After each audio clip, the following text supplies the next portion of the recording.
Ulunda block सभागृह रे block Beti Bachao Beti Padhao कर्मशाला अनुष्ठित। Subarnapur जिला अंतर्गत उलुंडा ब्लॉक सभागृह ठारे बेटी बचाओ बेटी पढ़ाओ कर्मशाला अनुष्ठित होइथिला।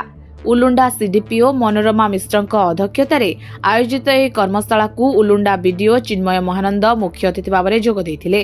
सम्मानित अतिथि भाव में Utkal Gramya bank bank manager Dushmant Kumar Behera, juvenile justice board सभ्या रंजिता साहू, अध्यापक पूर्ति पटेल जोगदे महिला मानकु बिना सुध तथा कम सुधरे बैंक रु दिया जाउथिबा ऋण, सामाजिक अधिकार, विभिन्न आईन एवं महिला मानकु आर्थिक स्थिति सुदृढ़ करबा पई सरकारक विभिन्न योजना विषय बुझाइथिले। एही अवसर में 3 जन किशोरी बालिका आर्थिक प्रोत्साहन राशि 1000 लेखाएं प्रदान करा जायतिला। कर्मशाला को अधिका क्लब रो किशोरी बालिका, एसएसजी महिला, अंगनवाड़ी कर्मी एवं कॉलेज छात्री माने जोग देइथिले। शेषरे क्षेत्र परिदर्शिका ख्रीष्टाब्दी पूजाहारी समस्त को धन्यवाद अर्पण करथिले। सुवर्णपुर जिल्लारू गंगाधर चांद report, dreams rider news.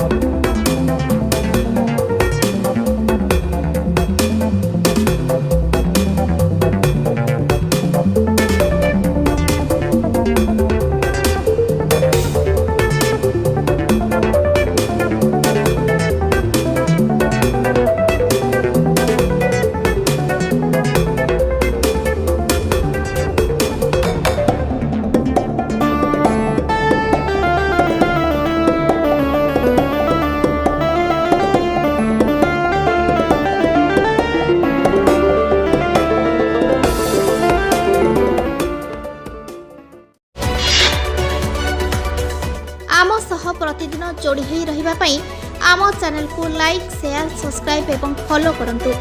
Dreams rider सबु समय रे आपन को सेवा रे।